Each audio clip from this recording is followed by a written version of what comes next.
So the first thing that you need to do is figure out what ring size you are. So you can use these metal ring sizers and try them on until you find the one that fits right. The dash after the number indicates a half size. Then you need to calculate what length wire you need to cut for your ring. The ring sizes are indicated on the left column and the gauge metal is indicated along the top. Where those two meet is the length in millimeters, and then I just moved the decimal point over one space to get the measurement in centimeters. So I just measure that out and mark the correct length with my Sharpie. And I'm actually making a split shank ring, so I'm going to cut my ring shank slightly shorter than the exact measurement that I've marked.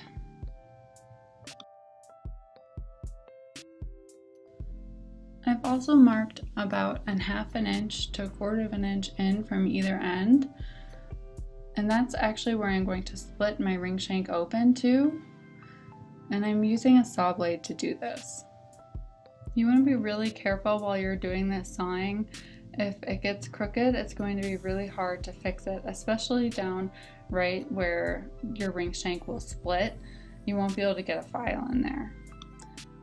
Now I'm using these pliers to just open the split up just to as wide as I want it for my ring, and try to get each side equally open so it'll look even when it's soldered.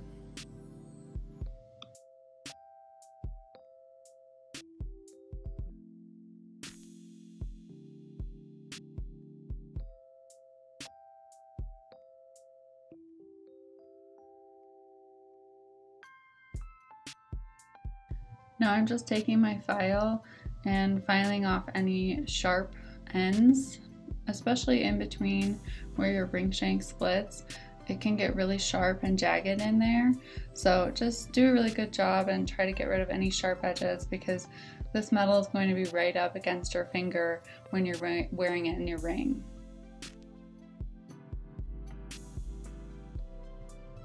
So now I'm going to take my ring shank and bend it around the ring mandrel at the correct size.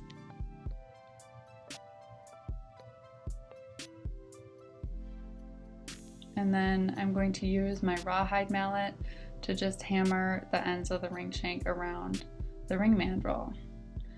And remember, they're tapered, so switch it around and hammer in the opposite direction.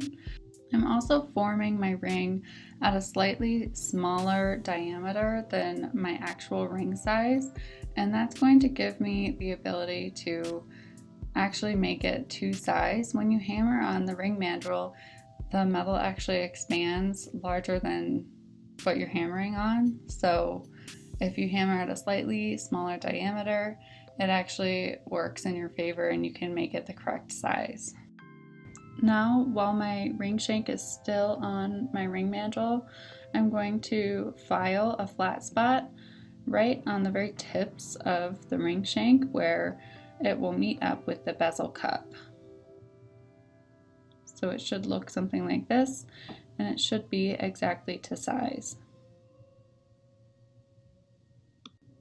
So at this point, you can choose to cut a hole in the back side of your bezel cup if you would like. It just adds some more design so you can see the stone from behind, but it's just an option, and I'm choosing not to do it actually for this piece.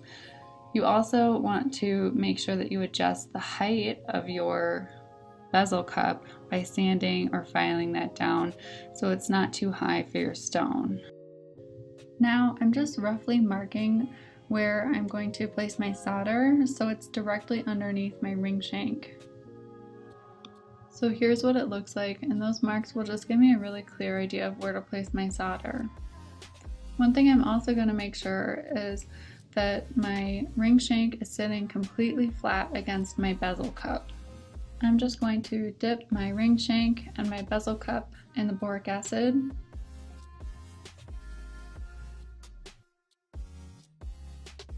And then I'm going to sweat solder 4 chips or pallions of easy solder onto the back of the bezel cup where I've indicated with my marker. Paint a little flux on, and then I always use the sticky flux brush to just pick up the pallions of solder and place them where I want them.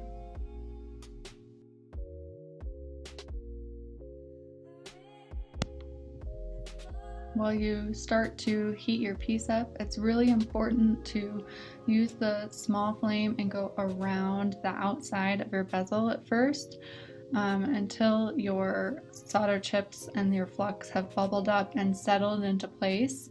I'm just making some small adjustments as I go along. Then you can apply a little bit more direct but still pretty gentle heat until that solder flows. Quench your bezel cup in some water and then re-dip it back in the boric acid and alcohol so it stays protected. And then I'm just going to place my ring shank exactly where I want it to be soldered onto my bezel cup. I've also painted on a little bit more flux here, so you can see that it's all lined up. All of the ring shank ends are touching the bezel cup, and it should be ready to go. So I'm going to just again apply heat gently around the outside of my piece until that flux bubbles up and settles back down into place. Always making those really small adjustments if things move and get displaced from where you originally wanted it. Here you can see that the flux has bubbled up so much that I actually have to push it back down so it's touching the bezel cup again. Again, I'm going to apply a little bit more gentle, direct heat, kind of putting the heat on and taking it away quickly again until all that solder flows and it's connected to the ring. So here's my finished soldered product. All of the ends of the ring shank are connected firmly to my bezel cup. Put it in the pickle pot for 10-15 minutes until it's pretty clean. After it comes out of the pickle pot, I always use 320, 400, and then 600 regular sandpaper, and then you can use the sanding sticks for the inside of the ring until it's completely sanded and there's no imperfections left. Then I'm going to gently use the buffing wheels with Tripoli first and then the rouge wheel, and always make sure that you wash your ring off in between each buffing wheel. Once your ring is completely buffed up to a high polish, then you're ready to set your stone. Just press your stone into the bezel cup. Then it's time to push your bezel against your stone with a bezel pusher. Here's a diagram. You should always push on opposite ends, so on the top and then the bottom, the right side and then the left side, top right corner, bottom left corner, and so on and so forth, until your whole bezel is pushed up against your stone. And then you just kind of go around and work in any of the areas where the bezel is popping out. And I'm moving the bezel pusher in kind of a rocking motion from the bottom of the bezel to the top. This really does just take some time and patience to make sure that you don't mar your metal up and that all of the edges of your bezel are pushed on to your stone firmly. So here it is, it's pushed all the way against my stone. Now I'm using a burnishing tool to kind of use like a peeling an apple motion against the top edge of your bezel, and that's really going to compress the top edge and give it a nice shine. So here it is, my finished ring, beautiful, showcasing that awesome cabochon stone. Hope you guys enjoyed this. Thanks for watching.